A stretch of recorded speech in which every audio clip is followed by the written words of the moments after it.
Hello everyone, welcome back to our channel Prayas education institute.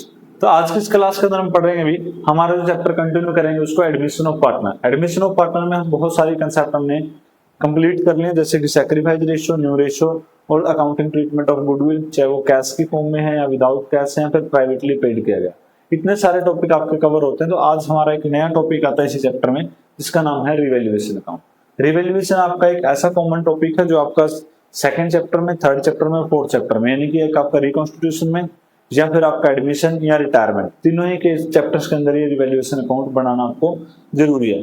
तीनों ही जगह इसकी जरूरत पड़ेगी। और देखो, तीनों ही जगह सेम कंसेप्ट है। वैसे तो ये कंसेप्ट आपको बताई भी थी मैंने पिछले चैप्टर में, डिटेल में हमने इसमें डिस्कस किया था, क्वेश्चन भी इसके बहुत सारे किए थे। एक बार और हम इसको डिस्कस करते हैं दोबारा। तो रिवैल्यूएशन अकाउंट क्या होता है? तो रिवैल्यूएशन अकाउंट की जो नेचर होती है वो आपकी होती है नॉमिनल अकाउंट की। रिवैल्यूएशन अकाउंट की जो नेचर आपकी क्या है? नॉमिनल नेचर का है। और नॉमिनल अकाउंट क्या कहता है? नॉमिनल अकाउंट इंक्लूड करता है आपका expenses, loss, income and gain. ये चार ही चीजें उसके अंदर इंक्लूड होती हैं। और जो नॉमिनल अकाउंट का रूल है वो ये कहता है debit all expenses and losses, credit all income and gains. कि जो भी आपके लॉस हैं या एक्सपेंसेस हैं वो सारे डेबिट होता है नॉमिनल रूल के अकॉर्डिंग। और जो इनकम है या गेन्स हैं, प्रॉफिट्स हैं, वो सारे क्या होते हैं? क्रेडिट होते हैं नॉमिनल रूल के अकॉर्डिंग। तो यहाँ पे अगर इसके अंदर भी रिवैल्यूएशन अकाउंट है, नॉमिनल नेचर का अकाउंट है भी, तो यहाँ भी यही चीज होगी कि लॉस आपका डेबिट साइड में दिखाया जाएगा और जो प्रॉफिट हो कहाँ दिखाया जाएगा? भी क्रेडिट साइड। इसका फॉर्मेट आप देख रहे हैं, इसी फॉर्मेट में आपका रिवैल्यूएशन अकाउंट बनेगा भी, particular amounts in rupees, particular and amount in rupees, debit side और क्रेडिट साइड। अब रिवैल्यूएशन अकाउंट नाम है इसका, तो रिवैल्यूएशन किसका करना है? या तो रिवैल्यूएशन करोगे एसेट्स का, ठीक है, उनकी वैल्यू चेंज करोगे, या फिर लायबिलिटीज का। दो ही चीजें हमारे पास बैलेंस शीट के अंदर, एसेट्स या लायबिलिटी। तो अगर एसेट्स की वैल्यू का रिवैल्यूएशन करते हैं एसेट्स का, तो या तो आपके पास इंक्रीज होगी वैल्यू एसेट्स की या फिर डिक्रीज होगी। अगर आपके लिए एसेट्स की वैल्यू इंक्रीज हो रही है, इसका मतलब आपका प्रॉफिट है। यानी कि जैसे कि आपकी बिल्डिंग की वैल्यू भी 50 लाख थी और 50 लाख को हमने माना कि हमारी जो बिल्डिंग की वैल्यू बढ़ के 60 हो जाती है, तो हमारे बिजनेस के लिए प्रॉफिट है। तो हमने कुछ एक्स्ट्रा इन्वेस्टमेंट नहीं किया, बट हमारी एसेट्स इंक्रीज हो रही है, तो हमारे लिए वो प्रॉफिट की बात है। इसलिए इंक्रीज इन एसेट्स कहाँ दिखाया जाएगा? डेबिट साइड, ठीक है, इंक्रीज इन एसेट्स। जब हम क्वेश्चन करेंगे तो वहां पे एसेट्स का नाम लिखना है। इंक्रीज इन एसेट्स की बजाय मान के चलिए यहाँ पे बिल्डिंग था, तो मैं लिखूंगा इन बाय बिल्डिंग, बस इतना सा ही लिखना आपको, बाय बिल्डिंग। यानी जो भी एसेट्स आपकी इंक्रीज होगी उसी का नाम यहाँ पे दिया जाएगा। डिक्रीज इन एसेट्स, अगर आपकी एसेट्स की वैल्यू डिक्रीज होती है तो क्या लिखोगे भी? लॉस। लॉस ही है, क्योंकि हमने उसी वैल्यू पे जो हमने इन्वेस्ट कर रखा है उसी की वैल्यू अगर डिक्रीज हो रही है तो आपके लॉस, और लॉस कहाँ दिखाया जाएगा? Debit side. अगर बात करें लायबिलिटीज की, तो लायबिलिटी केस में क्या होता है? लायबिलिटी होता है अमाउंट पेबल टू अदर्स, जो हमें किसी और को पैसा देना उसको हमने लायबिलिटी बोलते हैं। तो अगर मान लो आपने किसी को पैसा देना है, किसी का मान के चलिए 1 लाख रुपए आपने पे करने हैं फर्म को, और वही फर्म अब हमें रिवैल्यूएशन के बाद पता लगे कि अभी हमें उसको 120 पे करने हैं, तो इसका मतलब क्या? 20 एक्स्ट्रा पे करोगे, वो आपके लिए नुकसान है। इसलिए क्या होता है? इंक्रीज इन लायबिलिटी आपके लिए लॉस है। इंक्रीज इन लायबिलिटी क्या है? लॉस है। और लॉस कहाँ दिखाया जाएगा? डेबिट साइड में, क्योंकि आपको बताया मैंने नॉमिनल रूल के अकॉर्डिंग चीजें करनी होती हैं। राइट। तो डिक्रीज इन लायबिलिटी, आपकी लायबिलिटी डिक्रीज होती है, आपने जिसको भी अमाउंट पे करना था कुछ अमाउंट आपको पे ही नहीं करना, तो आपके लिए फायदा हो जाएगा। चार चीज तो आपके पास ये आएंगे। उसके बाद आती है अनरिकॉर्डेड लायबिलिटी, यानी कोई लायबिलिटी ऐसी थी जो आपने रिकॉर्ड ही नहीं की है बुक्स में, अब आपने रिकॉर्ड कर दी। जैसे कोई प्रोविजन हो गया, पहले नहीं बनाया गया था, अब आपने क्रिएट कर दिया, तो लायबिलिटी तो हो गई। या कोई भी कॉन्टीजेंट लायबिलिटी थी, यानी इन फ्यूचर आपको कोई कोर्ट के अंदर कुछ भी केस वगैरह पेंडिंग था, वहां से आप केस लॉस कर जाते हैं और वहां से भी आपको कोई कंपनसेशन पे करना पड़ जाए, तो वो चीजें क्या है? सारे की सारी आपकी लायबिलिटी हैं जो आपने बुक्स में पहले नहीं लिखी थी, बट आप अभी उनको बुक्स में रिकॉर्ड करोगे, तो वो भी एक तरीके से इंक्रीज इन लायबिलिटी ही है। ठीक है, जैसे कोई अनरिकॉर्डेड लायबिलिटी आ गई, इसका मतलब इंक्रीज इन लायबिलिटी की हमारी लायबिलिटी बढ़ जाती है, वो भी हमारे लिए लॉस है। अनरिकॉर्डेड एसेट्स, कोई भी ऐसी एसेट्स जो पहले नहीं दिखाई गई थी बैलेंस शीट में, बट अब रिकॉर्ड करने के लिए बोला गया है, तो आपके लिए फायदा है। यानी कि आपकी जो एसेट्स की वैल्यू है वो इंक्रीज होगी।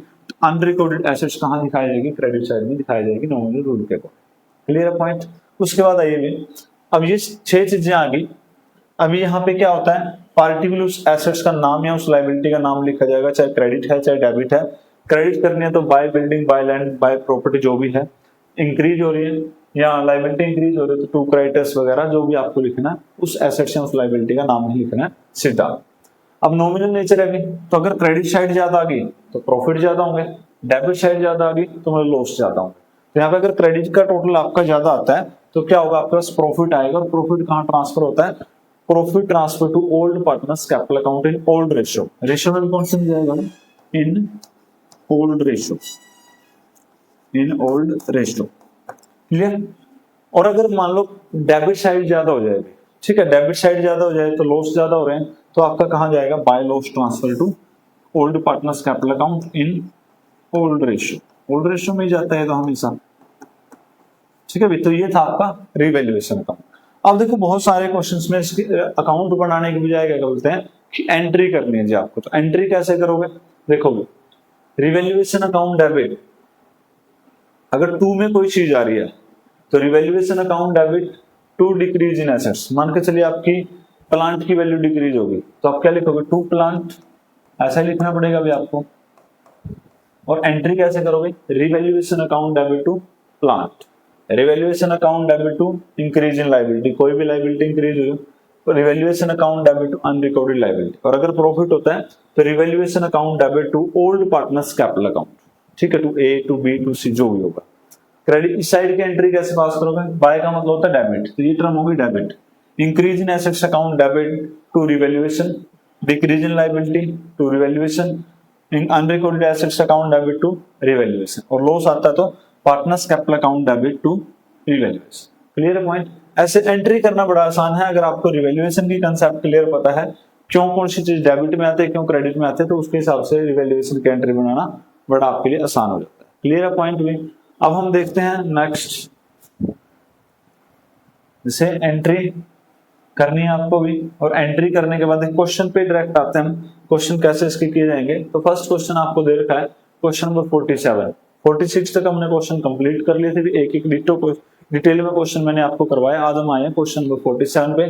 पास the journal entry to record the following transaction in the admission of new partner. तो एडमिशन के टाइम पे the land and building is undervalued by 2 lakh. Undervalued है यानी कि उसकी वैल्यू कम दिखाई गई है 2 लाख रुपए से, तो कम दिखाई गई है तब उसको क्या कर देंगे, बढ़ा कर दिखा देंगे, वैल्यू बढ़ जाएगी। वैल्यू बढ़ेगी तो इंक्रीज इन एसेट्स कौन सी साइड में, क्रेडिट साइड में, तो by land and building to revaluation. ठीक है, तो एंट्री करते हैं इसकी, देखते हैं। हमारे पास एंट्रीज दे रखे हैं। Land and building is undervalued by 2 lakh. Land and building जो है अंडर वैल्यूड है, उसकी वैल्यू कम दिखाई गई है 2 लाख से। Stock is over valued bye 20%, book value उसकी दे रखी है 60%, 60,000। तो देखो वैसे इसमें एंट्री पास करने भी मैं इसको पहले क्या करता हूँ, रिवैल्यूएशन अकाउंट बना लेता हूँ, और उसके बाद क्या आपको एंट्री फिर पास करना इजी हो जाएगा आपके लिए। वैसे तो हम एंट्री सीधी भी बना सकते हैं भाई, लेकिन ये चीज सिर्फ आपको समझाने के लिए मैं यहाँ पे रिवैल्यूएशन अकाउंट बना रहा हूँ। उसके बाद हम एंट्री भी करेंगे भाई इसकी, रिवैल्यूएशन अकाउंट। अब यहाँ पे देखिए पहली एंट्री क्या है अभी आपके पास कि आपको दिया हुआ है land and building is under value. Under value में उसकी वैल्यू कम दिखाई गई है, तो कम दिखाई गई तो हम क्या करेंगे, उसको अब पूरी कर देंगे वैल्यू को, इंक्रीज कर देंगे वैल्यू। तो इंक्रीज इन एसेट्स क्या होगा, बाय में दिखाया जाएगा, बाय लैंड एंड बिल्डिंग। कितने से है अभी 2 लाख, तो 2 लाख का अमाउंट यहाँ पे आ जाएगा bye land and building account. यहाँ पे ये दिखाना कि बाय इंक्रीज इन एसेट्स, आप सीधा लिखोगे बाय लैंड एंड बिल्डिंग। हमें पता बाय का मतलब इंक्रीज ही हुआ होगा। Stock is over value, stock की वैल्यूएशन क्या है, ज्यादा दिखा रखी है, कितना 20%, यानी करंट में जो वैल्यू है वो 120% दिखाई गई है इसकी। ठीक है, आपको 100% पे लेके आना है, और जो वैल्यू है स्टॉक की वो कितनी है 60 है। अब देखो 60,000 किसके बराबर है, 120 के। हमें निकालना 100% है, तो 100 डिवाइड बाय 120, जीरो के साथ जीरो कैंसिल हो जाएगी, 5000 इंटू 10। आपकी जो स्टॉक की वैल्यू बचेगी एक्चुअली वो कितनी बचनी चाहिए, वो 50,000 ही बचनी चाहिए, बट है कितनी 60, तो कितने डिक्रीज करोगे 10,000। तो यहां दिखाइए टू स्टॉक कितने से हुई 10,000। Clear concept. उसके बाद आगे बात करते हैं भाई कि provision to made for the compensation of 20,000 और टू एन एक्स एम्प्लॉय, यानी एक्स एम्प्लॉय था हमारा, पुराना कोई एम्प्लॉय था, उसको कंपनसेशन पे करने के लिए प्रोविजन बनाया गया। तो प्रोविजन क्या होता है, लायबिलिटी, और लायबिलिटी क्रिएट करना या लायबिलिटी को इंक्रीज करना लॉस आपके लिए। टू प्रोविजन क्या लिखोगे, to provision for compensation, to for compensation 20,000 होगी भी एंट्री। नेक्स्ट है sundry debtors appear in the books is 150। तो डेटर्स आपको दिखा रखे थे बुक्स के अंदर, बैलेंस शीट के अंदर 150, but they are estimated to proceeds not more than the 130। अब ये एस्टिमेट लगाया कि अभी हमें 130 से ज्यादा नहीं मिलेंगे। अब डेटर्स थे 150, अभी रखने कितने 130, तो ये तो हमारी एसेट्स होते हैं ना, एसेट्स डिक्रीज होगी तो आपका क्या होगा, लॉस। तो यहाँ पे दिखाओगे टू डेटर्स कितनी वैल्यू डिक्रीज हुई 20, क्योंकि आप यहाँ पे नेट इफेक्ट दिखा रहे हैं अभी कि नेट इफेक्ट, ना तो आप 1.5 लाख डेटर्स के दिखाओगे ना 130 दिखाओगे, आप दिखाओगे कि नेट कितना डिक्रीज हुआ है या फिर नेट कितना इंक्रीज हुआ है। Clear point. उसके बाद the creditors include an amount of 10,000 received as commission. कहते जो क्रेडिटर्स थे उसमें 10,000 का एक ऐसा अमाउंट रिसीव है, इंक्लूड है जो कमीशन था, यानी कि जो क्रेडिटर था ही नहीं। अब क्रेडिटर अगर कम हो जाते हैं तो हमारे लिए प्रॉफिट है, क्योंकि अगर हम उसको कमीशन माने तो क्रेडिटर तो आपके डिक्रीज हो गए, और क्रेडिटर कितने के डिक्रीज हो गए बच्चे, 10,000 के। ठीक है। उसके बाद value of the machinery to be decrease to 120 where book value is 2 lakh. अब डिक्रीज कर दिया गया है, ठीक है, वैल्यू को कितने तक डिक्रीज, 2 लाख थी भी यहाँ पे वैल्यू उसकी बुक वैल्यू, और डिक्रीज टू 120, ले कितने पे है उसको 120 पे, तो आपने कितनी वैल्यू डिक्रीज कर दी 80,000, यानी कि यहाँ पे लैंड एंड बिल्डिंग की वैल्यू जो है, मशीनरी की वैल्यू जो है वो डिक्रीज होगी टू मशीनरी। क्या लिखोगे, टू मशीनरी कितने से 80,000। ठीक है भाई। उसके बाद आगे लिखता है value of machinery is to be decreased by, वहां लिखा था डिक्रीज टू 120, तो 120 तक डिक्रीज कर, अब है डिक्रीज बाय 120, अब कितने से डिक्रीज कर दे, 120 से ही डिक्रीज कर दिया, यानी जो आपका नेट लॉस आया या डिक्रीज हुई वैल्यू, कितने की डिक्रीज हुई, वो आपकी 120 की डिक्रीज होती है। 2 का मतलब था कि वहां तक डिक्रीज किया है 120 तक 2 लाख में से, अब कहता है कि वहां 2 लाख में से 120 ही डिक्रीज कर देने, कितने पे ले आए 80 पे ले आते हैं, हमें डिक्रीज दिखाना था। Expenses of on revaluation is paid to 8,000 have been paid by the partner X। तो जो एक्सपेंसेस हैं आपके वो किसने पे कर दिए, और देखो एक्सपेंसेस रिवैल्यूएशन के है तो खर्चा, ये खर्चे कौन सी साइड में आएंगे, डेबिट साइड में, लेकिन कैश में तो नहीं कहा, किसने कहाँ गए अभी, एक्स ने पे किया, तो to ex capital account. Clear है। ये था आपके पास रिवैल्यूएशन अकाउंट, ऐसे बनाना है। प्रॉफिट या लॉस निकालना है तो डेबिट साइड आपकी ज्यादा आएगी, क्रेडिट कम आएगी, तो आपको सम कर लेना है, लेकिन यहाँ पे प्रॉफिट निकालने की बात नहीं बोली गई, यहाँ सिर्फ क्या है एंट्री करने की बात बोली, तो हमने एंट्री यहाँ पे कर देंगे। अगर आपको यहाँ पे प्रॉफिट भी निकालना तो प्रॉफिट निकाल लीजिए, कैसे निकालोगे, इस तरीके से। अब ये डेबिट की टर्म्स है, ये क्रेडिट की टर्म है, 10, 20, 30, 50 एंड 2 लाख। 250 तो आपके पास डेबिट साइड का सम आता है, यानी कि, और यहाँ पे कितना है 2,10,000, तो इधर का आता है 210, यानी कि आपको क्या पता लगा यहाँ से कि डेबिट साइड का तो खर्चे तो ज्यादा है, इनकम कम है, तो क्या आएगा, लॉस आएगा, बाय लॉस। ट्रांसफर कहाँ करते हैं जी, कैपिटल अकाउंट में, ट्रांसफर टू कैपिटल अकाउंट। अब रेशियो वगैरह कुछ दे ही नहीं लिखी है इसमें, तो वैसे मैं बांटना नहीं है ये प्रॉफिट, बस मैं निकाल देता हूँ, सिर्फ आपको ये पता लग जाए कि निकालते कैसे, क्योंकि जब पार्टनर्स नहीं दिए गए, पार्टनर की रेशियो नहीं है, तो प्रॉफिट तो हम डिस्ट्रीब्यूट कर ही नहीं सकते। मेन काम हमारा है एंट्री पास करना। देखो आपने रिवैल्यूएशन अकाउंट बनाया है, अब आप क्या करिए, इसका एंट्री पास करिए। एंट्री कैसे पास करोगे, देखो revaluation account debit to stock, easy हो गया ना। तो पहले एंट्री क्या पास करोगे, revaluation account debit to stock. देखो अगर आपने रिवैल्यूएशन अकाउंट बना ही लिया है तो आप एंट्री कंबाइन कर दो सबकी। Revaluation account debit to stock कितने का है, 10,000 का। टू प्रोविजन फॉर कंपनसेशन, ये भी उधर ही आएगा, इसकी भी एंट्री यही बनेगी ना, revaluation account debit to provision for compensation. तो स्टॉक का हमारे पास जो लॉस हुआ था वो कितना था अभी, 10 का, और ये कितना अभी 20 का। 10 का स्टॉक का लॉस था, 20 का ये लॉस हो गया। उसके बाद डेटर्स का भी है 20 का, तो revaluation account debit to debtors, चाहो तो एंट्री अलग अलग कर दो भी, क्योंकि अगर आप रिवैल्यूएशन नहीं बनाओगे तो एंट्री अलग अलग ही करनी पड़ेगी। Revaluation to stock, revaluation to provision for compensation, revaluation account debit to debtors. तो डेटर्स का भी कितना लॉस हुआ 20। मैंने यहाँ पे रिवैल्यूएशन बना रखा है, इसलिए मैं एक ही कंबाइंड एंट्री कर दूंगा, क्योंकि कल जो चीजें हमें करनी हो तो हम पहले कर ही चुके हैं, जो आपको समझाने की बात थी। टू मशीनरी 80,000, तो to machinery, revaluation account debit to machinery 80,000। आगे क्या था, revaluation account debit to machinery decrease by 120 था ना भाई, तो 120, ठीक है। उसके बाद रिवैल्यूएशन की एंट्री यहाँ पे होगी कंप्लीट। उसके बाद revaluation account debit to ex capital, एक एंट्री और है revaluation account debit to ex capital. कितना पे किया था यहाँ पे 8,000, सही तो हमने लिखा ही था। Revaluation account debit to ex capital, to ex capital account कितना था 8,000। अब यहाँ पे अमाउंट लिखे सीधा रिवैल्यूएशन में एक साथ डाल दो, कोई फर्क नहीं पड़ता। कितना आया था 2,20,000 to 40 and 50 to 58, तो कितना है 258। क्लियर है। अब देखिए ये एंट्री करने के बाद नेक्स्ट एंट्री हमारे पास क्या बनती है अभी इस साइड में, तो land and building account debit to revaluation. क्या लिखोगे, land and building account debit to revaluation. तो यहाँ पे डेबिट वाली चीजें आ गई, land and building account debit 2 lakh.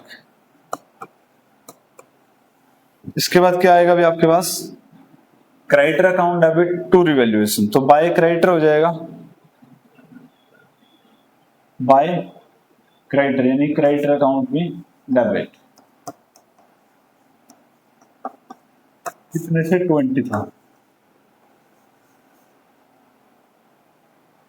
20 10 है सर, तो 10 ही है बस यहाँ पे। तो revaluation account debit to revaluation account, to revaluation account कितना 2,10,000, 2,10,000। ये आपकी क्या होगी भाई, एंट्रीज पास कर दी आपने कब, एडमिशन ऑफ पार्टनर के केस में। यहाँ पे देखो हमने रिवैल्यूएशन इसलिए बनाया भी ताकि एक बार चीजों को आप समझो।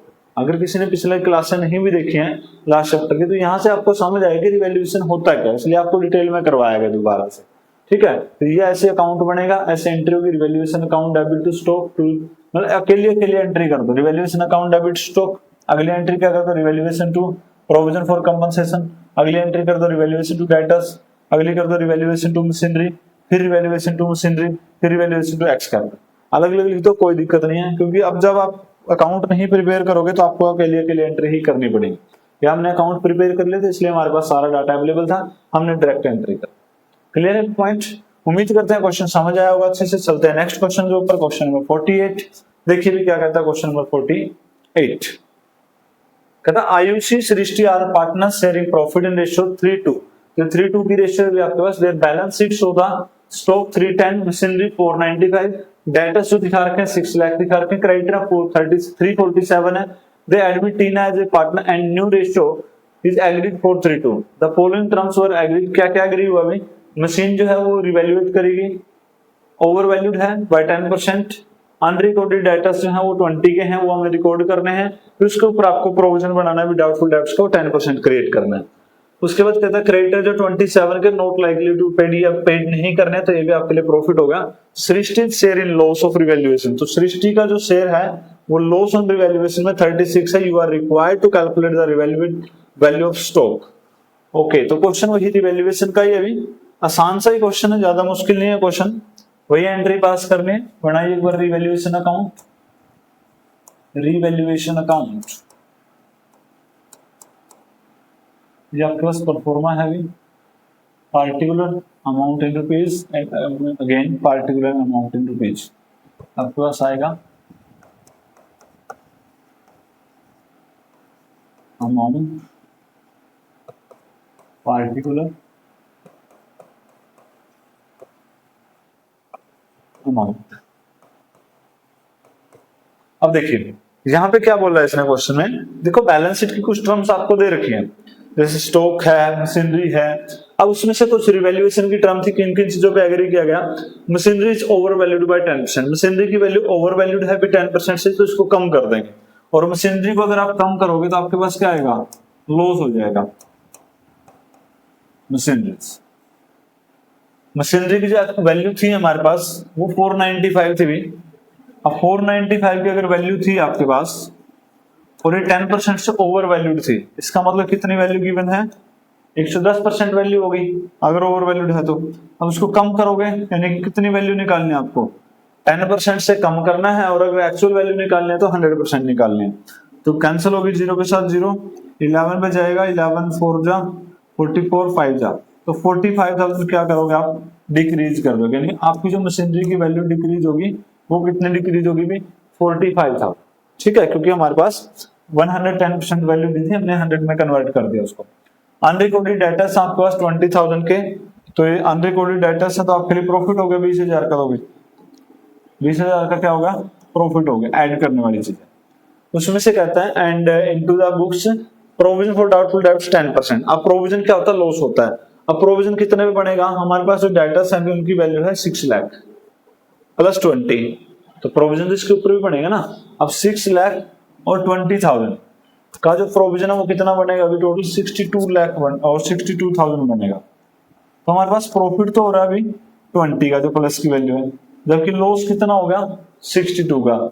62 का इसलिए होगा क्योंकि 6 लाख के जो डेटर पहले ही थे, अभी 60 तो उनका ही बनता है, 20,000 का भी 10% कितना हो गया 2,000, तो 62 का आपके पास लॉस है। तो यहाँ पे अगर माइनस मैं डिफरेंस निकालूं तो क्या है अपने पास, 22 का नेट लॉस ही आ गया। यहाँ पे लिखोगे to provision on data, to provision on data,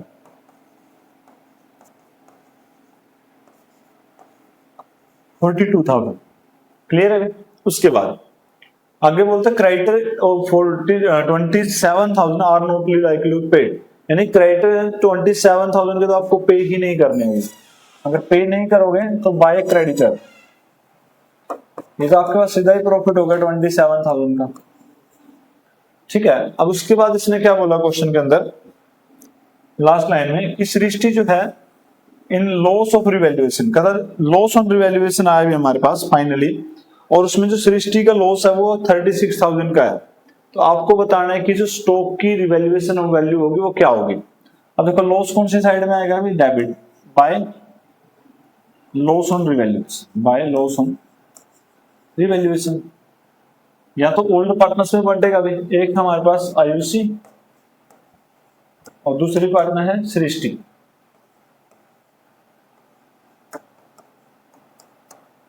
अब सृष्टि का भी उसने बताया कि सृष्टि के हिस्से में आते हैं 36,000, तो आपको बताना है कि स्टॉक की जो वैल्यूएशन है वो क्या आएगा।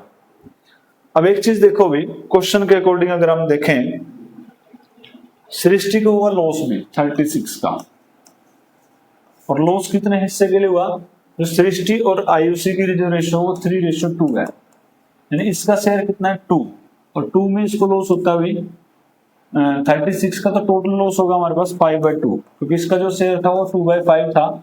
अगर टोटल निकालना तो इसका रेसिप्रोकल करेंगे तो आपके पास क्या आएगा भाई, कैंसिल कर दो इसको, 18 5 जा 90, तो लॉस कितना आ रहा है, नेट लॉस आपके पास जो टोटल लॉस आएगा वो 90,000 का आएगा, 90 में से 54 फिर आयुषी का हो गया। ठीक है, अब जब हम यहाँ पे लिखेंगे 90 and 27, तो यहाँ पे हमारे पास आएगा भी 90 and 27 117, क्रेडिट साइड का जो सम आया वो 117 आया, और डेबिट साइड का जो कितना है, तो दोनों का बराबर ही आना चाहिए, क्योंकि आपने कंसेप्ट पूरी कर ली। यहाँ पे जो मिसिंग वैल्यू आएगी वही निकालना है। तो 49 and 42 कितना हो जाएगा, 45 and 42 87। अब देखो हमारे पास जो बैलेंस आना चाहिए था अभी वो कितना आना चाहिए था, 1,17,000, आ कितना रहा है, सिर्फ 87,000 जो डेबिट साइड की वैल्यू है, यानी कितना और आना चाहिए भी, यानी कि डेबिट साइड में भी एक टर्म और आएगी जिसकी वैल्यू होगी आपके पास 30,000 की, और 30,000 की देखो वैल्यू किस में चेंज करने के बोला है इसने, यहाँ पे वैल्यू आएगी स्टॉक की, क्योंकि स्टॉक का रिवैल्यूएशन अभी तक किया नहीं गया है, और स्टॉक का जो रिवैल्यूएशन हमारे पास अगर डेबिट में 30 आएगा, इसका मतलब स्टॉक क्या होगा, डिक्रीज होगी वैल्यू, क्या होगी स्टॉक की वैल्यू, डिक्रीज हुई है 30,000। ये चीज हमें पता लगी। अब इसने पूछा you are required to calculate the revalued value of stock, तो स्टॉक की पहले वैल्यू क्या थी, ओरिजिनल वैल्यू 310, तो अब देखिए जो आपके पास है स्टॉक की जो आपके पास पहले वैल्यू थी वो थी 3,10,000। अब वो डिक्रीज हुआ है क्योंकि हमने डेबिट साइड में लिखा है, लॉस हुआ है उसका, कितने से डिक्रीज हुआ है 30 से, तो बचेगा क्या अभी 280। तो जो न्यू वैल्यूएशन आएगा स्टॉक का वो क्या आएगा अभी 2,80,000। ठीक है भाई, समझे कंसेप्ट को, चीजें वही थी।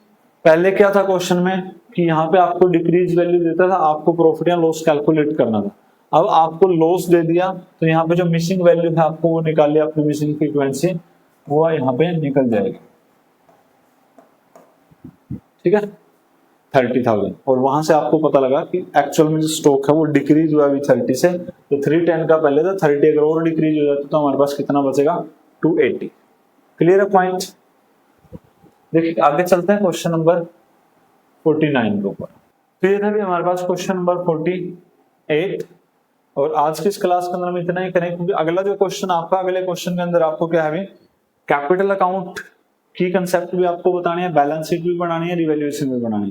यानी आपका बड़ा क्वेश्चन आएगा तो उसकी हम पहले कंसेप्ट करेंगे, कैपिटल अकाउंट क्या होता है, क्या क्या चीजें उसमें इंक्लूड की जाएंगी, कहाँ क्या चीज लिखी जाएगी, तो वो चीज आपको नेक्स्ट क्लास के अंदर डिस्कस करेंगे भी। तो आज की इस क्लास में इतना ही, मिलते हैं नेक्स्ट वीडियो में नेक्स्ट टॉपिक के साथ। Thanks for watching, thanks for supporting.